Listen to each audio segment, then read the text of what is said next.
No service iPhone fix. So if your iPhone is not giving you any signal or service, first of all you want to make sure that you're in an area where it has enough network coverage. So sometimes it could just be that you're in a rural or an urban area where the network coverage is not so good, and that could be one of the reasons why you're facing this type of issue. So you obviously want to check that this isn't the case. And what you can also try to do is you can just simply try to turn on flight mode and turn it off again, and now see if you are getting any sort of networks or services right there.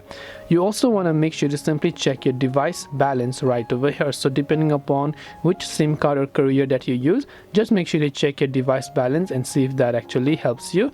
And aside from that, you can also try to go ahead and then update your software by going to general, going to software update, checking if it has any sort of update, and you can also try to restart your iPhone to the latest version. So I hope that this video helped you. If you have got any further questions, feel free to leave them down below. Thank you for watching till the very end of this tutorial, and as always, see you soon in our next video.